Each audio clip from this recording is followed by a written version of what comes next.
네, 안녕하세요. 반원입니다. 오늘은 플라스크 튜토리얼을 좀 빠르게 해보려고 하고요. 아마 영상이 가끔씩은 올라올 거라고 생각이 듭니다. 플라스크를 일단은 웹서버를 만들어 두면은 활용할 예제가 굉장히 많기 때문에 이렇게 진행을 할 것 같고요. 만든 이유는 제가 가끔씩 플라스크 좀 만들어야겠는데 할 때마다 자료를 찾는데 구글마다 좀 내용이 달라요. 그래서 빠르게 한번 만들어 보기도 하고 구독자 한 분이 플라스크 하면은 좋겠다 라고도 피드백을 주셔가지고 한번 진행을 해보려고 합니다. 그래서 자주 쓰이는 부분만 좀 사용을 할 거라서 완전 처음 하시는 분들한테는 조금 생소한 개념들은 설명을 안 할 겁니다. 그래서 최대한 로드를 빼면서 실전용으로 조금 코드를 작성을 하면서 따라 하실 수 있도록 제공을 하려고 합니다. 컴팩트하게 진행을 할게요. 그러면은 일단은 새로운 프로젝트를 하나 만들 거고요. 그 다음에 플라스크 튜토리얼이라고 할까요? 그 다음에 가상환경을 해주셔도 되고 안 해주셔도 되는데 저는 가상환경으로 진행을 하도록 하겠습니다.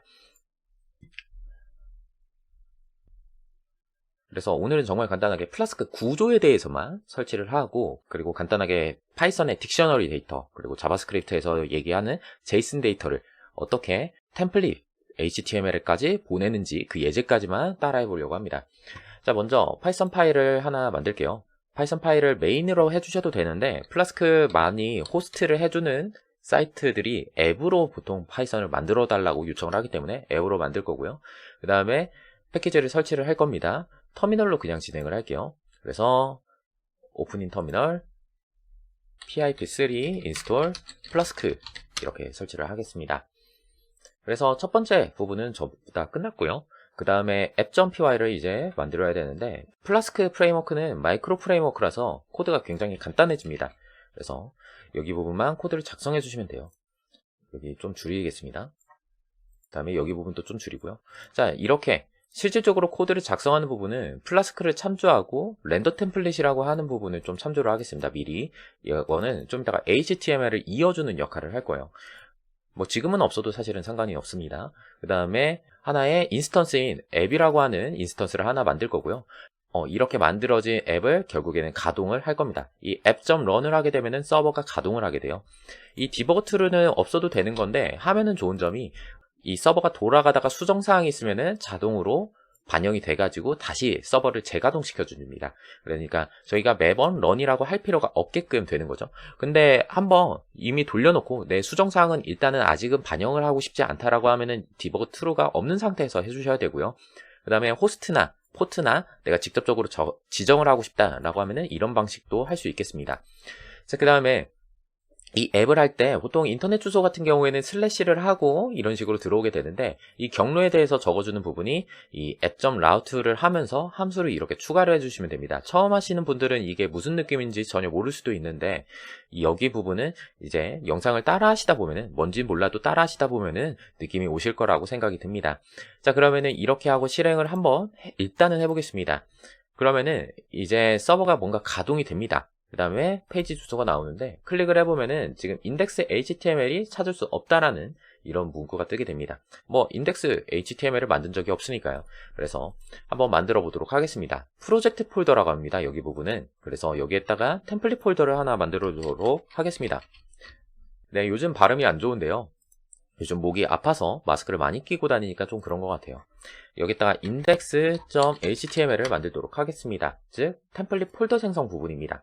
지금 app.py랑 템플릿 폴더랑 형제 관계에 있습니다. 이 밴브브 파일은 그 가상환경 만들어주는 거 무시하시고요. 지금 이 두 개만 만들었다라고 보시면 될 것 같습니다.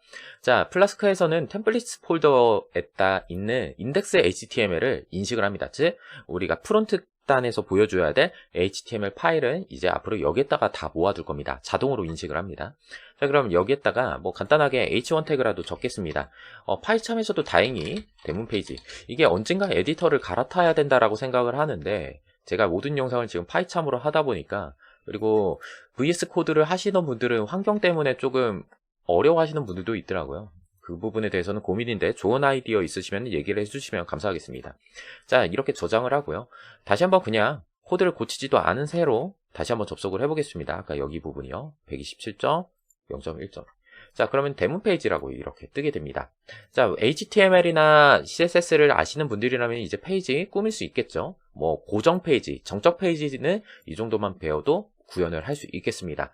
뭐 여기에다가 이제 파이썬 애니웨어나 헤로크나 뭐 AWS 아마존 거요. 그 다음에 마이크로소프트사의 애저 거기에다가 올려가지고 뭐 서비스를 하면 되겠죠. 그런데 이제 CSS를 여기에다 바로 넣으면 안 되고요. 스태틱 폴더, 고정 파일들은 폴더를 또 하나 만들어서 관리를 할 겁니다. 그래서 스태틱이라고 하는 폴더를 만들 거고요. 여기에다가 자바스크립트랑 CSS를 넣을 수 있는 폴더를 하나씩 더 생산을 해 놓을게요. 그 다음에 여기 안에다가는 style.css를 좀 만들어 두도록 하겠습니다. 여기에다가 이제 CSS를 작성을 하면 되는데 플라스크에서는 기본적으로 이 스태틱 폴더를 자동으로 인식하는 구조가 딱히 없는 걸로 알고 있습니다. 정확치는 않습니다. 그래서 여기에서 작성을 일단은 한번 해보죠. h1 태그를 좀 꾸미는 거요. 컬러를 뭐 블루로 할까요? 이렇게 코드를 간단하게 작성을 했습니다. 스태틱 폴더를 이제 지정을 했고 이 스태틱 폴더에 있는 파일을 인식을 하게 되려면은 두 가지 방식이 있는데 여기에서 나와 있는 대로 이 플라스크 앱을 만들 때 여기 스태틱 폴더는 지금 현재 프로젝트 폴더의 스태틱 폴더다 뭐 이런 식으로 지정을 해줄 수가 있습니다. 근데 이 방식은 많이 소개를 안 하는 것 같더라고요. 그래서 저도 이게 문제가 될까? 라는 고민은 있지만은 그런데 뭐 권장 사항으로는 이렇게 하지 말고 그 URL4라고 하는 함수를 사용해 가지고 하라고 하기 때문에 이렇게 좀 작성을 하도록 하겠습니다. 그래서 여기 안에다가 헤드 부분에다가 링크를 좀 적어줄게요. 그래서 여기 안에다가 URL4라고 하는 함수를 실행하기 전에 템플릿을 인식하기 위해서 URL4 그 다음에 제가 뭐 지금 템플릿을 인식한다라는 말은 그 HTML을 구성하기 전에 템플릿 엔진이라고 하는 녀석을 거친 다음에 이 HTML 파일들을 만들게 되는데 뭔가 더 설명하다 보니까 더 길어지네요. style.css 그거 템플릿 엔진에 대해서는 한번 특집으로 다루도록 하겠습니다. 자, 그래서 여기까지 파일을 한번 확인을 해보면은 이런 식까지 작성을 했고요. 제가 지금 원디를 잘못 적었나요? 여기가 지금 큰 따옴표였으니까 여기는 작은 따옴표로 하는 게 맞겠네요. 여기는 작은 따옴표. 이렇게 해가지고 색깔이 깔끔하게 됐죠. 제가 경로를 하나 빼먹었네요. CSS. 그래서 스태틱 폴더를 이렇게 기준으로 삼고 그 안에 있는 CSS 폴더랑 스타일 이런 식으로 경로를 접근해라 이렇게 작성을 했습니다. 이렇게 하고 한번 접속을 해보도록 하겠습니다. 접속을 해보면 색깔이 바뀌어 있죠. 즉 우리가 사용할 수 있는 자바스크립트, CSS랑 HTML 구조. 웹페이지 만들 때 이 세 개만 하면은 웬만한 거는 다 만들 수 있잖아요. 꾸미는 것 정도는요. 그래서 다시 한번 구조를 살펴보면은 어떠한 주소, 여기를 루트라고 합니다. 가장 기본 주소로 표현할 때 이런 식으로 하고요. 여기다가 함수 아무렇게나 좀 만들면 되는데 가능하면은 뭐 인덱스면 인덱스 이름 네이밍을 맞춰주는 게 좀 더 좋겠죠.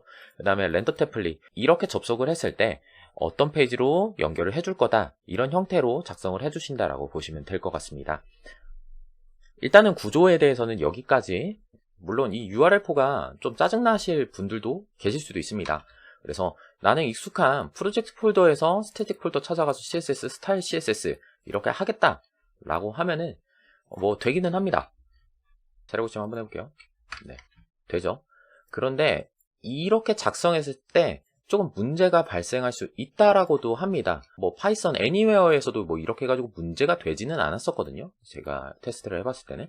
그런데 어떤 웹 호스팅마다는 이 프로젝트 폴더 관리하는 주소가 바뀔 수가 있기 때문에 이렇게 바로 루트에서 접근을 하는 거는 좋지 못하다라고 합니다. 뭐 그런 현상이 안 만나는 호스팅 업체를 사용하신다면 문제는 없겠지만은 이 플라스크에서 일단은 권장사항이 URL4로 하라고 하기 때문에 저는 이걸로 앞으로도 작성을 하려고 합니다. 그래서 여기까지가 간단하게 이 틀을 한번 만들어보는 앱과 템플릿 폴더와 스태틱 폴더 그리고 거기 안에 있는 스타일을 한번 불러와 보는 것까지 해봤고요. 계속 이어서 여기에 있는 값을 프론트에다가 빼보는 작업을 해보도록 하겠습니다.